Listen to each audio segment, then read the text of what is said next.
सुस्वागतम, नमस्कार, कैसे हैं आप सब? You have tuned into First Pawn और आज मैं आपसे अपना डिलीवरी एक्सपीरियंस शेयर करने वाली हूँ। जी हाँ, मेरी डिलीवरी की स्टोरी। मेरी डिलीवरी 9th मई 2018 को हुई थी और मेरा सी सेक्शन हुआ था। तो मैं आपको बता दूँ कि मुझे लेबर पेन नेचुरली नहीं हुआ था, मेरा लेबर पेन इंड्यूस करवाया गया था। तो ऐसा क्यों हुआ था, ये सारी चीज़ें मैं आपको बताती हूँ डिटेल में। तो सबसे पहले तो मैं आपको बताऊँ कि मेरी डिलीवरी के 2 दिन पहले हम लोग डॉक्टर के पास गए थे नॉर्मल चेकअप करवाने और मेरा 41th वीक चल रहा था।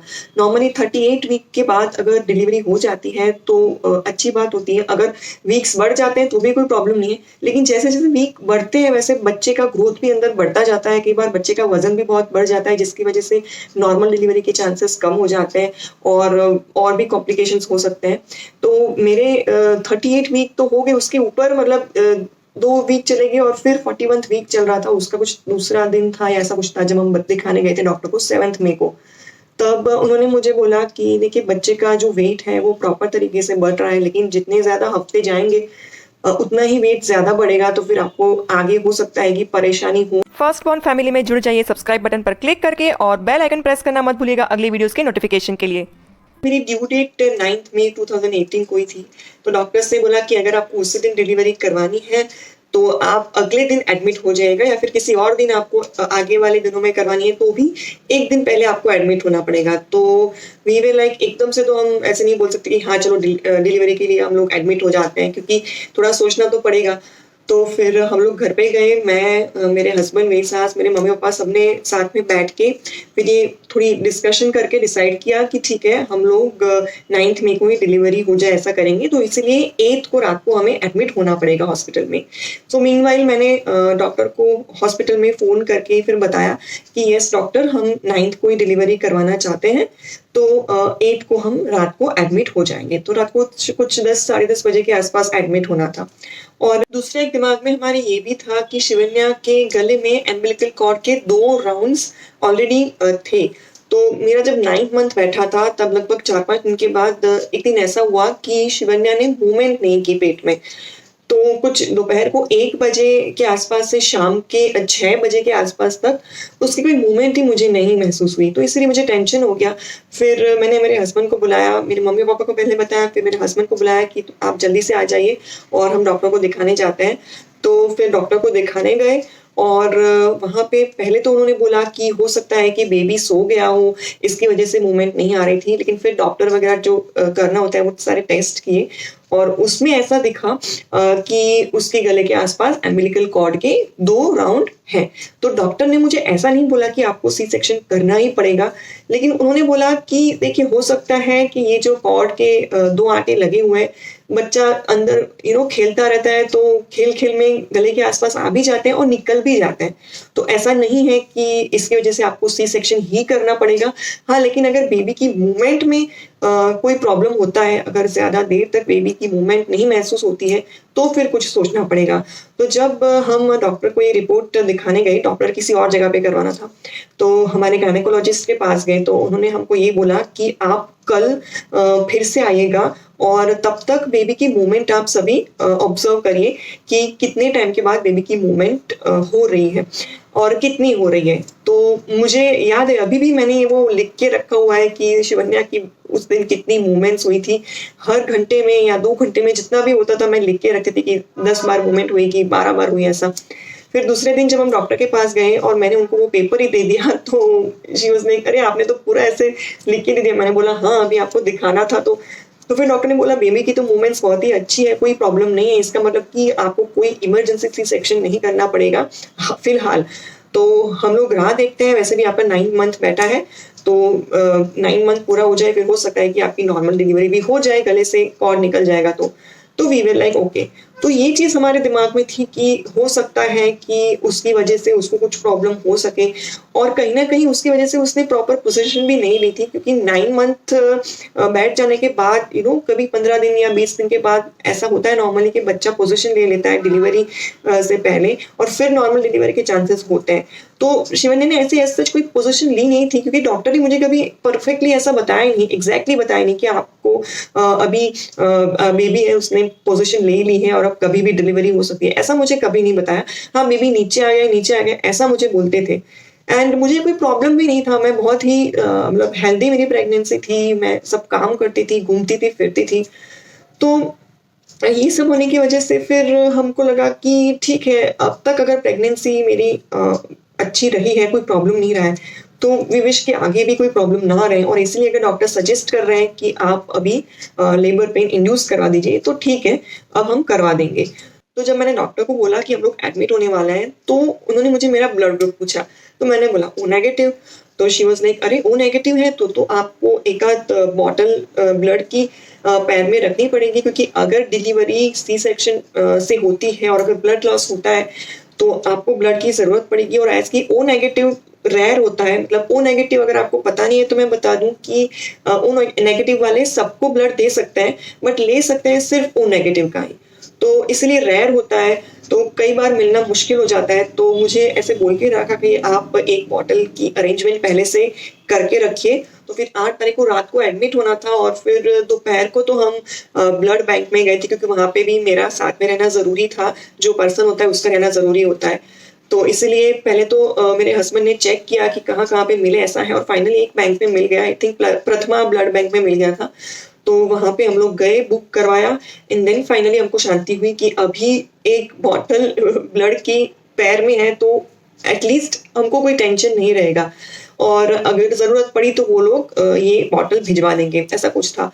तो दोपहर तक तो ये सब चीज चली, भागदौड़ चली, और फिर रात को एडमिट होना था। तो मैंने और मेरी मम्मा ने पहले से सामान तो रेडी करके रखा था काफी, मतलब जो छोटे बच्चे के लिए जो लेके जाना होता है ना, कॉटन मैट्स और उसके कपड़े, लंगोट, ये वो काफी चीजें तैयार करके रखी थी। और ऐस की पता चला कि एडमिट होना है, तो फिर हम लोगों ने सब अच्छे से तैयारी कर दी, एंड मेरी मम्मा मेरे साथ रुकी थी रात को।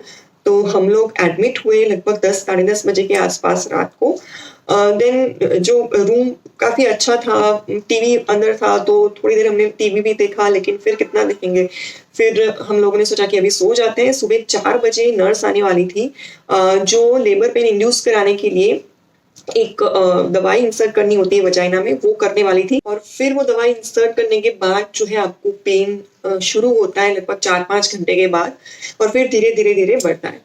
तो थोड़ा दिमाग में ऐसा भी था कि पता नहीं क्या होगा, कैसे होगा, नर्वसनेस भी थी और एक तरफ से खुशी भी थी, क्योंकि पता था कि कुछ भी होगा, डिलीवरी तो आज हो ही जाएगी, मतलब बच्चा तो आज आ ही जाने वाला है दुनिया में। तो एक तरीके से सब मिक्स फीलिंग चल रही थी। तो मैंने रात को कुछ अलार्म लगा दिया था मेरे फ़ोन में कि अगर नर्स नहीं आई राइट टाइम पे तो मैं जाके उठा सकूं, क्योंकि उन्होंने खुद मुझे बोला था कि अगर मैं एग्जैक्ट नहीं आई 4 बजे तो आप मुझे बताना, क्योंकि वो भी रात को अगर कुछ काम नहीं होगा तो आराम करते हैं, उन लोगों का भी बहुत ही इस तरीके से हेक्टिक काम होता है।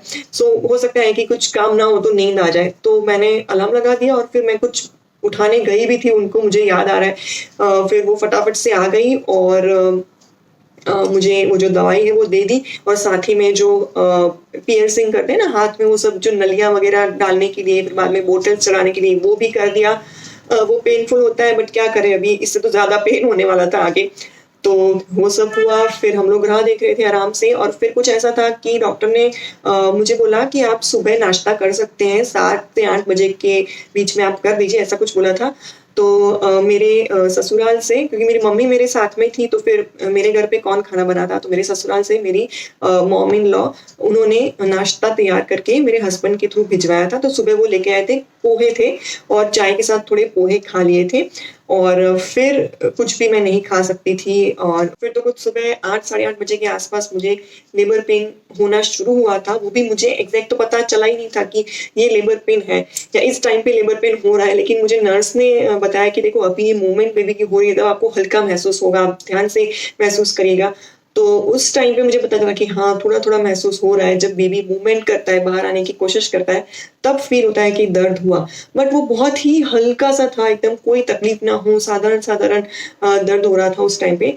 मैंने नर्स से पूछा कि एपिड्यूरल आप लोग यहाँ पे अगर देते हैं तो मैं चाहूंगी कि मुझे दें, क्योंकि एपिड्यूरल, जिसको नहीं पता है मैं बता दूं कि इससे दर्द जो है वो काफी कम हो जाता है, जो लेबर पेन होता है वो कम हो जाता है, और डिलीवरी में थोड़ी आसानी हो जाती है। तो उसकी प्रोसीजर जो है अगर आपको जाननी है तो मैं बाद में बताऊंगी आपको, अलग वीडियो में मुझे कमेंट करिएगा। तो एपिड्यूरल मैंने बोला कि मुझे लेना है, तो नर्स ने बोला कि वैसे तो आप अभी सहन कर रहे हो, मतलब आगे भी कर लोगे, कोई प्रॉब्लम नहीं आएगा। तो उन्होंने ऐसा मुझे, वो बोलते हैं ना कि इंस्पायर किया, तो मैंने बोला हाँ ठीक है चलो हो जाएगा। और डॉक्टर ने भी काफ़ी मुझे बोला था पहले भी कि आपकी नॉर्मल डिलीवरी हो सकती है, आपकी हाइट काफ़ी अच्छी है, और मुझे ऐसा कोई दूसरे कॉम्प्लिकेशंस नहीं थे, और मैं हिलती फिरती थी, तो डॉक्टर ने बोला कि हो जाएगी normal delivery. And I was also in that hope only कि मेरी तो नॉर्मल डिलीवरी ही होने वाली है। अभी आप इसको मेरा फेथ माने भगवान के ऊपर कि मेरा ओवर कॉन्फिडेंस माने, पता नहीं क्या था, लेकिन मुझे ऐसा ही था कि मेरी तो नॉर्मल डिलीवरी ही होगी। और मैं नॉर्मल डिलीवरी होने के लिए बहुत सारी चीज़ें मैंने की भी थी, सब एक्सरसाइज मैं करती थी, स्क्वाट्स करती थी, बटरफ्लाई करती थी, और न जाने क्या क्या वॉकिंग करती थी।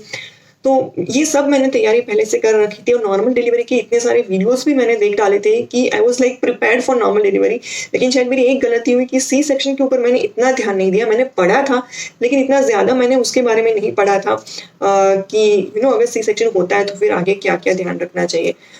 तो डॉक्टर्स और नर्स बीच बीच में आके चेक कर रहे थे कि गर्भाशय का मुख है वो खुला कि नहीं खुला। तो शुरू शुरू में तो कुछ खुला नहीं था, फिर धीरे धीरे थोड़ा थोड़ा बहुत खुलने की शुरुआत हुई थी। तो फिर मुझे बता रहे थे कि इतना खुला है, इतना खुला है। एंड देन कुछ 12 साढ़े 12 के आसपास मुझे लेबर में ले गए। बीच बीच में मुझे लेबर रूम में ले जाते थे सब चेक करने के लिए। तो 12 साढ़े 12 के आसपास ऐसा हुआ कि डॉक्टर आए हुए थे मेरे एक्चुअली 2 डॉक्टर्स के साथ मेरा कंसल्टेशन चलता था। उसमें से एक जो डॉक्टर थे उनसे थ्रू आउट मेरी प्रेगनेंसी में मेरा ज़्यादा कम्युनिकेशन रहा था, और जो दूसरे डॉक्टर थे वो भी उनके साथ थे, तो उनको पता था मेरी प्रेगनेंसी के बारे में। लेकिन जो पहले वाले डॉक्टर थे उनका नाम पिंकी मैडम था, तो उनको थोड़ा ज़्यादा मेरे बारे में पता था, ऐसा मुझे था। और मुझे भी थोड़ा उनके ऊपर ज़्यादा ट्रस्ट था क्योंकि मैं उनको पहले से जानती थी। दूसरे जो प्रतीक्षा मैडम थे वो भी काफ़ी अच्छे थे, लेकिन पिंकी मैडम को मैं अच्छी तरह से जानती थी, तो मुझे ऐसा था कि चलो अभी ये आ जाए तो अच्छा है। तो उस टाइम पे वही आए हुए थे, तो वो आए और फिर उन्होंने चेक किया कि हाँ मुख थोड़ा कुछ खुला है, और फिर उन्होंने हाथ डाल के जो वाटर है वो मेरा ब्रेक किया। मुझे इतना दर्द हुआ उस टाइम पे, लेकिन वाटर ब्रेक होने की वजह से फिर थोड़ा थोड़ा वहाँ पे खराब भी हुआ। फिर उन्होंने मुझे बोला कि चलो अभी वाटर ब्रेक हुआ है तो अभी आप जाके बैठिए, फिर अभी थोड़ी देर के बाद फिर चेक करेंगे। तो एक तरफ थोड़ा ब्लीडिंग और पानी सब निकल रहा था थोड़ा थोड़ा करके, और फिर से जाके रूम में बैठे और राह देख रहे थे फिर कि कब बुलाएंगे और कब जाना है ये वो।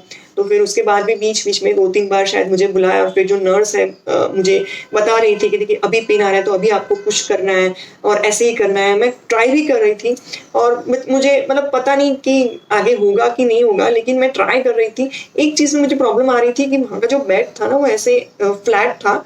मैंने जो नॉर्मल डिलीवरीज होती हुई देखी थी उसमें जो बेड्स थे वो ऐसे होते थे, और ऐसे जो है वो लेडी लेटी हुई रहती थी, और उनको आसानी होती थी नॉर्मल डिलीवरी में इस पोजीशन में। तो मैं थोड़ा वो फिक्स करके गई थी दिमाग में, तो मुझे ऐसे फ्लैट बेड पे तो मुझे फा ही नहीं रहा था, पता नहीं क्यों समहाउ मुझे नहीं पा रहा था वो। तो फिर भी मैं कोशिश कर रही थी, मुझे नर्स बता रही थी कि ना आप सही जा रहे हो। फिर मैंने बोला कि मुझे तो पॉटी लग रही हो, ऐसा भी फील हो रहा है। तो उन्होंने बोला नहीं नहीं हाँ ऐसा होता है, ये सही है, आप जो भी कर रहे हैं वो सही कर रहे हैं।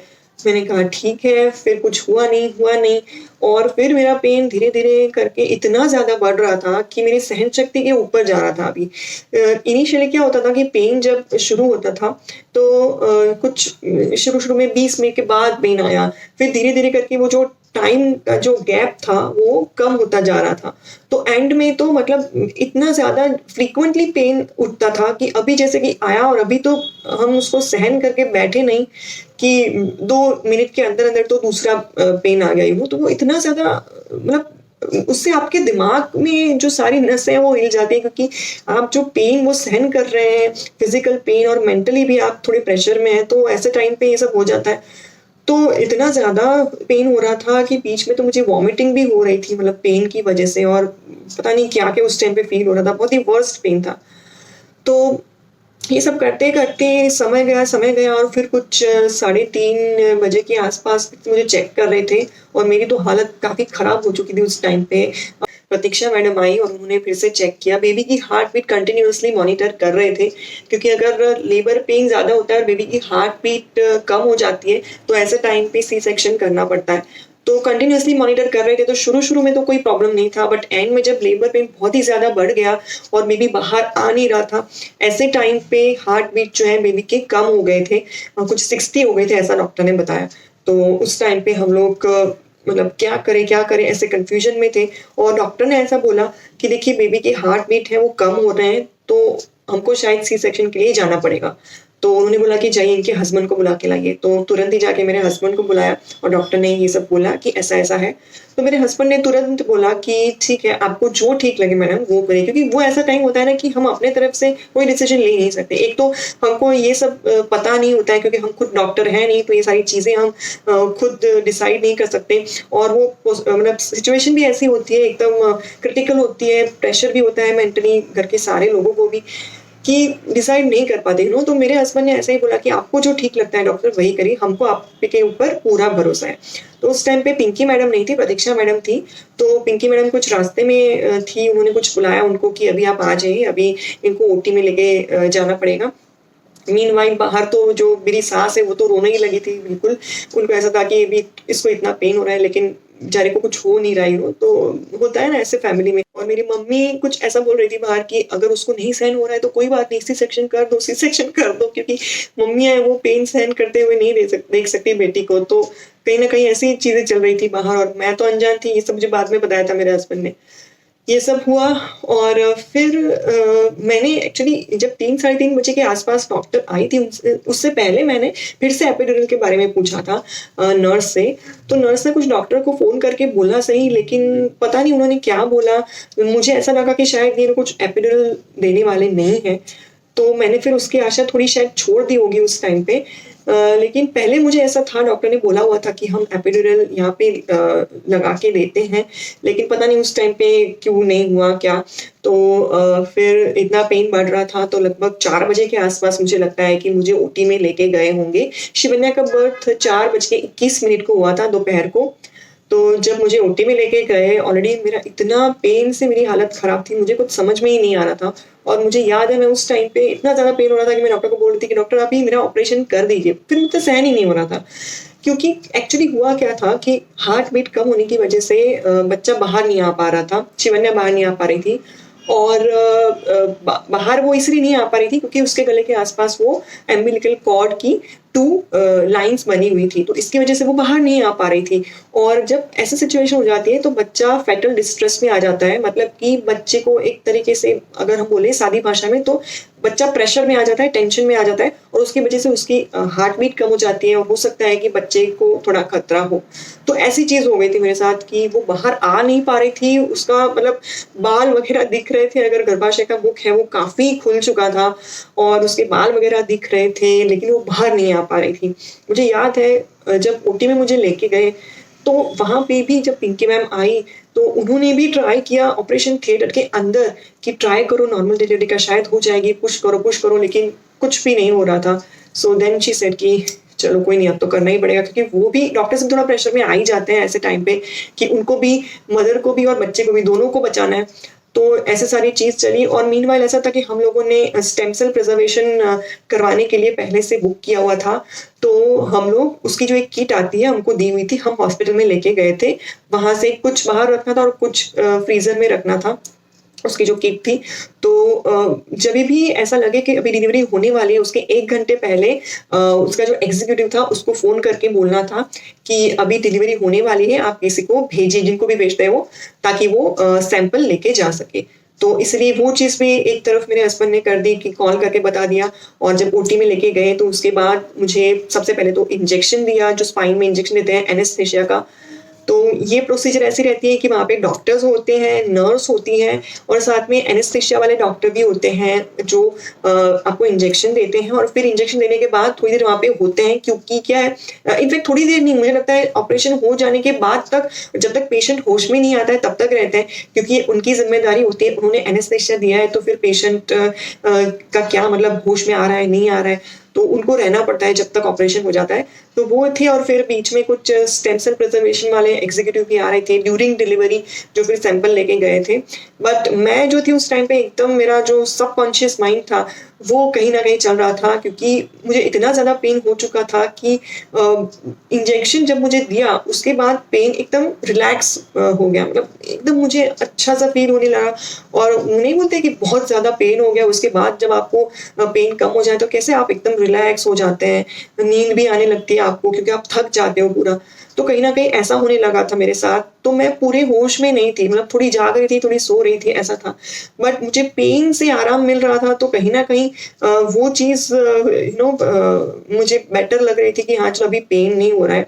और एक तरफ डॉक्टर ने ऑपरेशन करना शुरू किया, 2 डॉक्टर्स थे, पिंकी बहन और प्रतीक्षा बहन जो मेरा ऑपरेशन कर रहे थे। और मुझे याद है जब उन्होंने ऑपरेशन करना शुरू किया होगा, उसके कुछ 5 मिनट के अंदर-अंदर ही शिवन्या का बाहर आने का आवाज़ उसकी आ गई थी और ज़ोर से आवाज़ आई, तो तब मुझे पता चला कि हाँ, कुछ हुआ है, लेकिन क्या हुआ वो पता नहीं, क्योंकि मैंने डॉक्टर को पूछा कि डॉक्टर क्या हुआ, क्या हुआ? तो उन्होंने मुझे बताया नहीं पहले।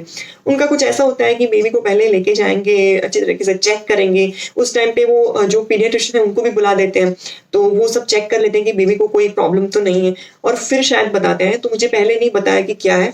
फिर मैं फिर से थोड़ा सबकॉन्शियस स्थिति में थी और पता नहीं क्या हुआ, थोड़ी देर के बाद मुझे ऐसे जाग आई, तो मैंने फिर से पूछा डॉक्टर से कि डॉक्टर क्या हुआ है? तो तब उन्होंने मुझे बताया कि आपको बेबी गर्ल हुई है और तैयार होने के लिए पार्लर में गई है। एंड आई वाज़ लाइक हाँ, चलो अच्छा सब हो गया। मुझे कहीं न कहीं ऐसा था कि मुझे ना उसको लेके इस तरीके से छाती पे लगा के उसको रखना था, क्योंकि नॉर्मल डिलीवरी के बाद ऐसा करते हैं, बेबी को फर्स्ट टाइम फीडिंग देते हैं ये सब। बट ऐसे की मेरी सी सेक्शन डिलीवरी हुई थी और इमरजेंसी में सी सेक्शन हुआ था, तो ऐसा तो कुछ हुआ नहीं। लेकिन ऑपरेशन वगैरह चला काफ़ी टाइम तक, और उसमें क्या होता है कटिंग जो करते हैं ना उससे ज़्यादा टाइम लगता है स्टिचिंग में। तो इसलिए काफ़ी टाइम तक वो सिलना वगैरह चला। मैं थोड़ा-थोड़ा सुन रही थी, डॉक्टर कुछ बातें करते जा रहे थे और सिलते जा रहे थे मेरे स्टिचेस। तो ऑपरेशन खत्म होने के बाद उन लोगों ने सब क्लीन वगैरह करके मुझे आराम से लेटाया उधर और फिर मुझे अंडर ऑब्जर्वेशन रखा ऑपरेशन थिएटर में ही, क्योंकि फिर चेक करना पड़ता है कि पेशेंट की हार्ट बीट नॉर्मल है कि नहीं, ब्लड प्रेशर नॉर्मल है कि नहीं, ये वो। तो उस टाइम पे मैं ऑपरेशन थिएटर में थी और फिर मेरे फैमिली में एक-एक करके सबको ऑपरेशन थिएटर में आने की परमिशन दे रहे थे। और पता नहीं उस टाइम पे मुझे इतनी ज़्यादा ठंडी लग रही थी, मैं काँप रही थी। पता नहीं क्यों लग रही थी, आपको अगर पता है तो मुझे रीज़न बताइएगा उसका कि क्यों होता है? मुझे नहीं पता है, लेकिन बहुत ही ज़्यादा मुझे ठंडी लग रही थी, इतना मैं काँप रही थी। तब मेरे हस्बैंड एंटर होते हैं और उन्होंने पता है मुझे क्या बोला उस टाइम पे, शिवन्या? तो मैंने बोला शिवन्या। एक्चुअली इसके पीछे भी एक स्टोरी है कि हम लोगों को ये नाम पहले से ही अच्छा लगता था और कहीं न कहीं हमको दिमाग में था कि अगर डिलीवरी 9th में को होगी तो राशि उसकी कुंभ आएगी, तो स और श से तो हम शिवन्या नाम रख सकते हैं।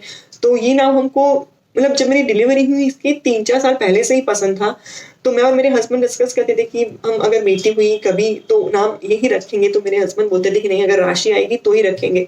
तो फॉर्च्यूनेटली राशि भी वही आ रही थी, तो मेरे हस्बैंड का वही निकला मुँह से कि शिवन्या, और मैंने भी वही बोल दिया शिवन्या। और लिटरली मैं सबके लिए सब मेरे फैमिली में जो बच्चे आते हैं उनके लिए मैं नाम ढूँढती रहती हूँ, यूनिक नेम्स, लेकिन मुझे ये नाम इतना अच्छा लगा था कि मुझे कोई और नाम अच्छा लग ही नहीं रहा था। मुझे यही लग रहा था कि ये शिवन्या ही है, ऐसा। और दूसरा मैंने मेरे हस्बैंड को बोला कि अब मुझे दूसरा बेबी नहीं चाहिए, क्योंकि मेरी इतनी खराब हालत हो गई थी। तो मेरे हस्बैंड ने बोला अभी ठीक है, अभी तो आराम कर, ये सब मत सोच। फिर उसके बाद मैंने बोला मुझे बेबी को देखना है, तो फिर मेरी मदर इन लॉ लेके आई बेबी को। पहले एक्चुअली मेरे हस्बैंड के बाद मेरी मदर आके मिल के गई। मेरी मदर है, तब तो मैं रोने ही लगी थी कि मम्मी मुझसे नहीं, फिर बाद में सहन हो रहा था ये वो, फिर वो भी रोने लगी, थोड़ा इमोशनल काइंड ऑफ सीन हो गया। फिर मेरी मदर इन लॉ आई, वो मेरी बच्ची को साथ में लेके आई थी शिवन्या को, तो उसको मैंने देखा, बहुत ही अच्छा लगा। एक्चुअली उनसे पहले अभी मुझे याद आ रहा है कि नर्स भी आई थी बेबी को पहले लेके, तो मैंने बोला कि मुझे दो यहाँ पे, क्योंकि मेरा तो कोई हाथ-वाथ कुछ हिलने की कोई स्थिति ही नहीं थी, मैं इतना ऐसा हो गया था ऑपरेशन के बाद। तो मैंने बोला यहाँ पे रखो बेबी को, मेरे ऊपर रखिए, लेकिन कुछ ऐसे रखा उन्होंने और फिर ले लिया, बट उसकी जो थोड़ी झलक थी मुझे देखने को मिल गई। हालाँकि मैंने उसको अच्छी तरीके से अभी भी नहीं देखा था, क्योंकि मेरी सिचुएशन ही नहीं थी ऐसी। तो मुझे अंडर ऑब्जर्वेशन रखा काफ़ी समय तक और फिर मुझे शिफ्ट किया रूम में। तो वहाँ पे भी एसी वगैरह था, तो इतनी ठंडी लग रही थी, तो मैंने बोला कि नहीं अभी आप थोड़ी देर के लिए प्लीज़ बंद कर दीजिए एसी। और फिर तो क्या, जो सी सेक्शन के बाद नॉर्मल होता है सबको बिना तकिया लेके उस टाइम पे बेड पे सोना, कुछ खाना पीना नहीं 24 घंटे तक, वही सब चीज़ें थी। तो फाइनली हमारी लाइफ में एक छोटी सी प्यारी सी नन्ही सी परी आ गई थी और सब लोग इतने खुश थे। वहाँ पे डॉक्टर जो पीडियाट्रिशियन थे उन्होंने बाहर जाके बोला था कि बेबी गर्ल है। और उसके पहले जब शिवन्या को चेक कर रहे थे कि उसको नहलाते हैं बच्चे को और सब साफ करते हैं, तो उस टाइम पे बच्चे की रोने की आवाज़ ज़ोर से आई थी बाहर। तो सबको पता चल गया कि कुछ हुआ है, लड़का है लड़की कुछ तो हुआ है। तो फिर सब राह देख रहे थे कब आके बाहर बोलेंगे कि क्या हुआ है ऐसा, लेकिन अभी कुछ बोल नहीं रहे थे। तो पेशेंस नहीं हो रहा था मेरी मम्मी से और मेरी मदर इन लॉ से। तो वहाँ पे जो लेबर रूम था उसके पास में एक छोटी सी जगह थी जहाँ पे बच्चे को बात देना और वो सब होता था। तो जैसे ही मौका मिला मेरी मम्मी और मेरी मदर इन लॉ दोनों घुस गए वहाँ पे और देख लिया कि क्या हुआ है। तो उनको पता चलेगा कि बेबी गर्ल है और सब साफ कर रहे थे, उसको नहला रहे थे। तो ऐसा देख के दोनों बाहर आ गए, थोड़ी शांति हो गई दोनों को। और फिर जाके जब अच्छी तरीके से शिवन्या को रेडी कर लिया तब उसको बाहर लेके आए और वो इतनी मस्त बोलू बोलू लग रही थी। आई विश कि वो सीन मैं देख पाती कि बच्चे को बाहर लेके आए हैं, लेकिन मैं तो उस हालत में थी नहीं। लेकिन मैंने उसके फोटोज जब देखे बाद में तो मुझे बहुत ही अच्छा लगा। इतनी गोलू मोलू थी, मतलब बहुत ही प्यारी लगती थी। मैं यहाँ पे डालूंगी फोटो स्क्रीन पे आपको अगर देखना है तो। लेकिन वो शायद सबसे अच्छा टाइम था मेरे लिए। वर्स्ट टाइम भी था, लेकिन कहते हैं ना वर्स्ट टाइम फिर हम भूल जाते हैं जब बच्चा आपकी लाइफ में आता है। तो बस हमारी लाइफ में आ गई छोटी सी नन्ही सी परी और हमारी लाइफ खुशियों से भर गई। तो बस यही थी मेरी डिलीवरी स्टोरी। इसमें भी बहुत सारे कुछ और इंटरेस्टिंग बातें थी। जैसे कि मैंने आपको बोला वो एम्बिलिकल कॉर्ड हो गया था, तो उस टाइम पे हमको क्या क्या चीज़ें हुई थी जब ये पता चला कि एम्बिलिकल कॉर्ड है। और ऐसी कुछ बातें हैं, तो अगर आपको वो भी जाननी है तो मुझे कमेंट करेगा, मैं ज़रूर से इसके ऊपर भी वीडियो बनाऊंगी। और बस इस तरीके से मेरी डिलीवरी हो गई और बहुत ही ज़्यादा पेन हुआ था मुझे। और ऐसी लेबर पेन था और सी सेक्शन भी था, दोनों थे, तो इसलिए बैक पेन भी काफ़ी था। लेकिन मैंने बहुत अच्छे से ध्यान रखा, अपनी सेहत का आराम किया। और थैंकफुली मेरी मदर ने और मेरे साथ मेरी सिस्टर थी, उन्होंने बहुत ही अच्छे से ध्यान रखा मेरा। और इसकी वजह से मैं रिकवर हो पाई, मैं आराम कर पाई। और जब मैं मेरे ससुराल में आई तब मेरी मदर इन लॉ ने भी मेरी बहुत अच्छी तरीके से केयर की। So I am thankful to all of them कि उन्होंने मुझे इतना संभाला, तब जाके मैं कंप्लीटली ठीक हो पाए। और मैं अब बोल सकती हूँ कि मुझे अब कोई प्रॉब्लम नहीं है बैक पेन का कि और कुछ भी। टचवुड शिवन्या पीछे आ गई है। कोई बात नहीं, शिवन्या एक्चुअली दरवाजा खटखटा रही थी, वीडियो खत्म ही होने को आया था तो मैंने खोला नहीं, तो वो खुद जोर लगा के खोल के आ गई, लेकिन आके बैठ गई है मेरी बच्ची। तो बस यही मेरी डिलीवरी स्टोरी थी। अगर आपको ये वीडियो अच्छा लगा है तो इसे शेयर कर दीजिएगा, लाइक कर दीजिएगा और फर्स्ट वन को सब्सक्राइब करना बिल्कुल भी मत भूलिएगा। तो चलिए अब मिलते हैं अगली वीडियो में, तब तक के लिए bye bye and do take care of yourself. Bye bye कीजिए बेटा, बाय बाय।